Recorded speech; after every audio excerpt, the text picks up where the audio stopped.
Another type of offline media that you want to get featured in is tourist information media. So before we start, let's hop over to the center of our mind map for the travel marketing strategies and tactics for tourist attractions and experiences. Before I continue, click below to subscribe to this channel so you can get all the tips related to how to promote your tourist attraction. So let's continue. So we're going to slide over past B2C offline marketing efforts, which this is because it's an offline travel media that we'll be talking about. So tourist information media, right? So it's basically divided into travel guides, usually print travel guides, right? And travel sections in newspapers and magazines. So the New York Times Travel and the Guardian and are some of the newspapers, and most newspapers still have a travel section, right? Especially big newspapers, right? So let's just remember who the players are. For instance, Frommer's, Lonely Planet, Eyewitness, Dumont, Michelin are some of them. And of course, there are different players for different languages. Let me close this. And what are the elements involved in a travel guide? So I've been printing travel guides for the last 15 years, and I'm going to have to give a little bit of attention to this because I understand that this is still a very powerful media. So the elements, regularity, right? So how often do they publish? Is it monthly, yearly, semesterly, every 3 years? For instance, Lonely Planet does print every year for some popular destinations like Barcelona and Paris, but other destinations that are in popularity, mid-level popularity, like Rio de Janeiro, where Rio gets 2 million international visitors a year, they'll publish a new travel guide every 2.5 years. There's the credibility. So Lonely Planet and Michelin are probably the most credible ones out there.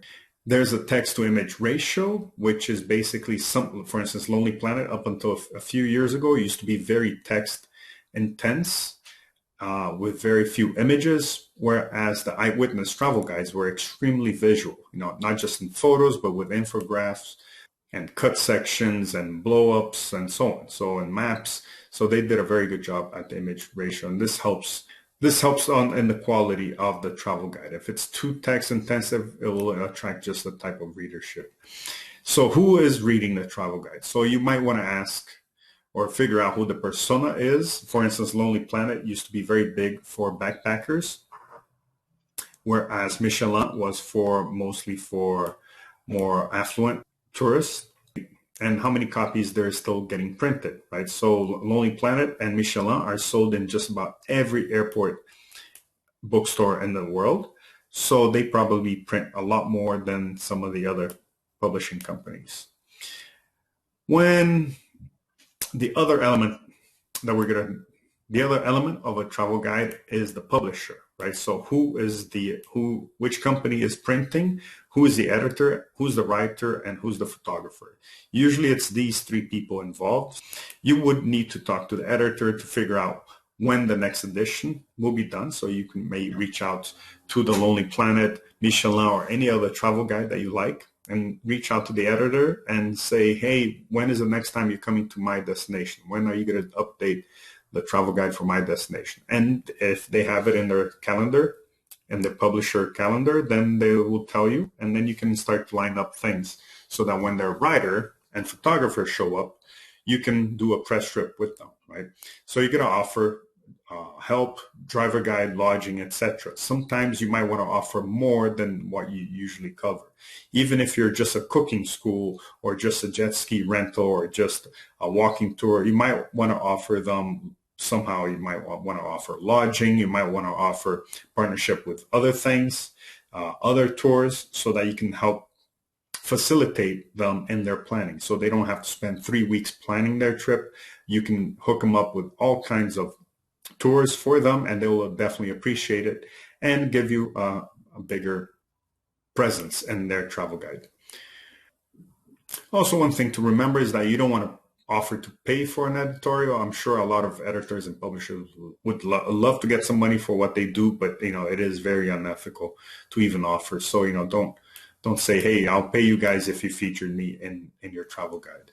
Especially serious travel guides that don't have a commercial aspect to their editorial content. or editorial guidelines.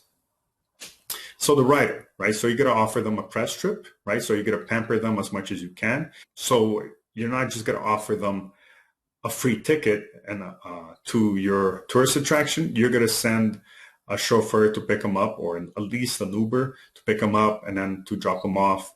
You want to talk to them a little bit before they start doing your tourist attraction, just so because I'm sure they'll have a lot of questions and you don't want to leave them baffled up until the end, right?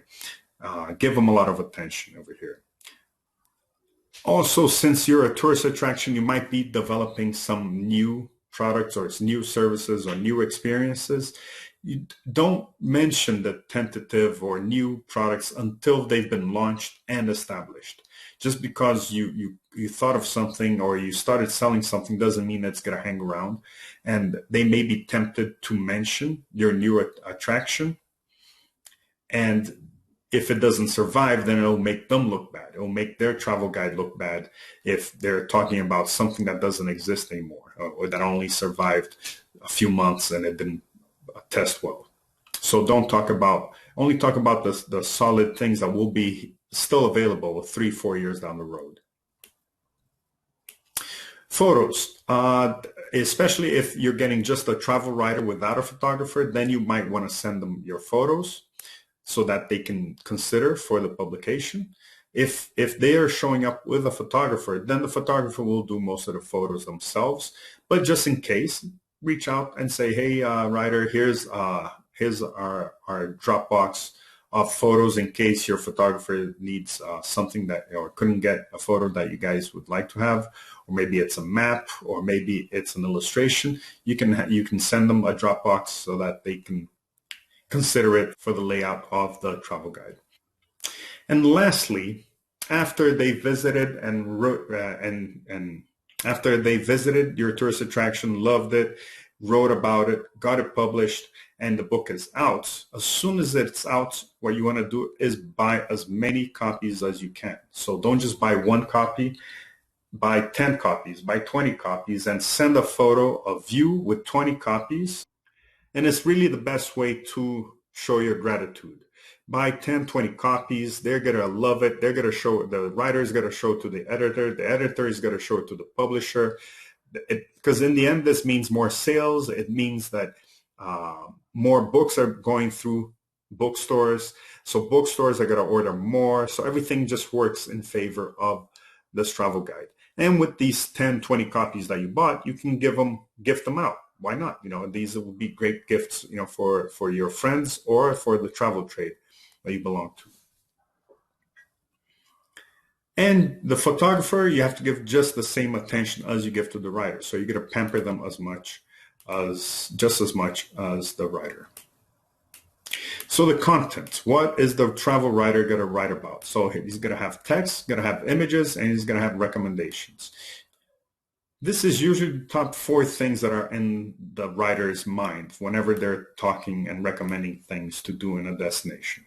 One is the writer wants to suggest the best bang for buck, right? So they're not just going to talk about the most expensive restaurant. They're going to talk about the best cost benefit restaurant, because that's what most tourists are. People looking for the best cost benefit.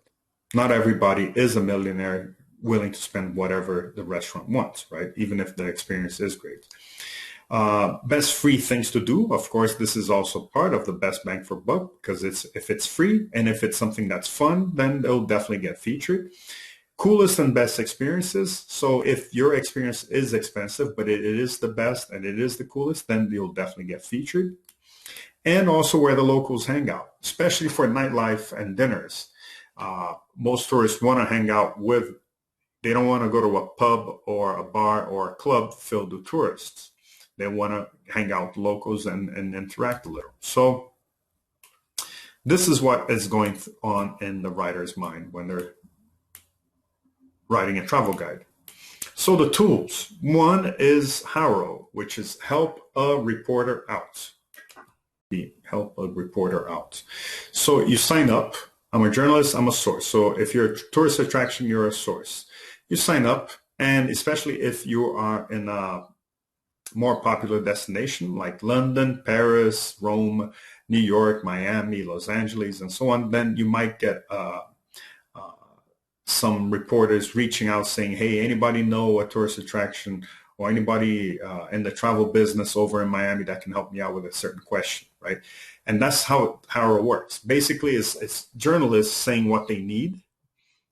They send it to Haro, and Haro sends it over to everybody who signed up to be a source. So every day you'd be getting an email with a bunch of topics that journalists are writing about and that they need a source. So this is a website that connects journalists to different sources, right? So you get a list of questions like, anybody knows how to deal with Brazilian tourists in London?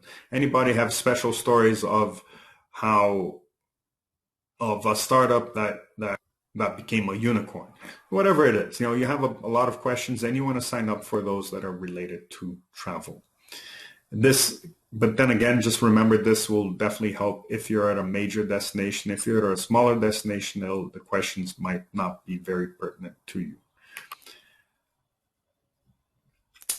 So I've been, as far as experts, I've been a travel publisher for the last 15 years. So you can reach out if you have questions, and whatever it is, I can probably help you out.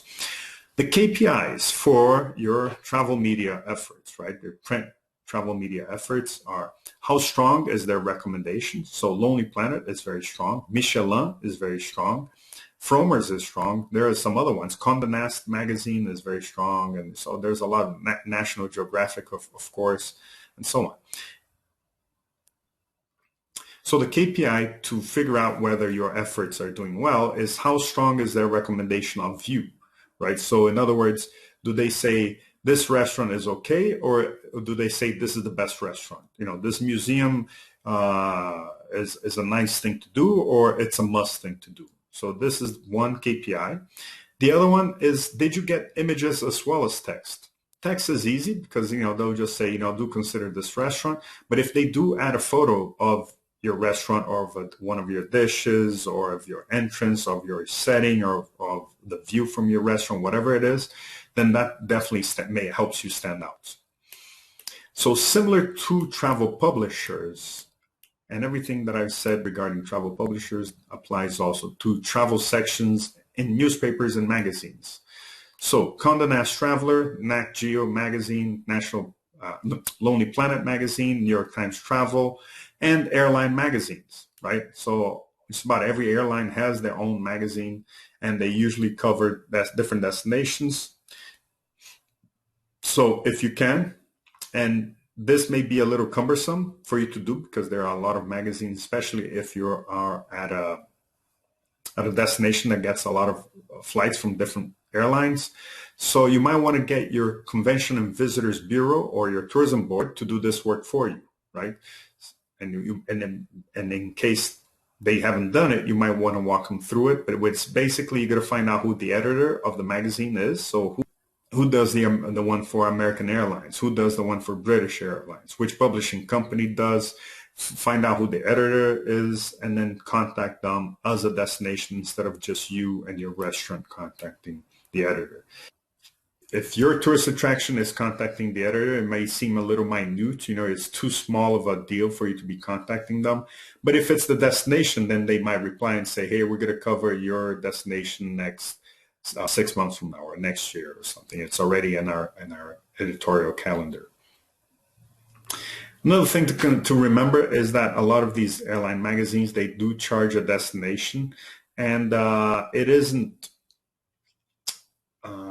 very profitable to pay to get featured unless you work as a destination. So you talk to your Convention and Visitors Bureau, you talk to your tourism board, or the Ministry of Tourism, and say, hey, can we get our destination featured in that magazine? And if you're very specific, and if you figure out the prices, and if you think that magazine does appeal to the right market, then your tourism board may find it interesting to pay. And the price can be negotiated with the publishers, but it isn't cheap.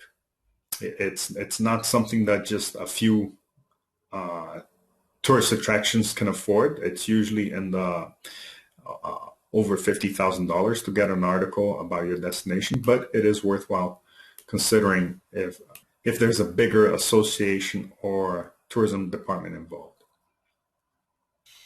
So that covers tourist information media, and it's definitely still very powerful, very still a reference. A lot of, especially anybody who is professionally looking at a destination, which would be tour operators, would be TV shows, would be travel bloggers. It would be all these people who are going to be looking, considering, and maybe working a destination. They still buy print travel guides. So you do want to get featured in here because this will pay off in the B2C setting or the B2B setting.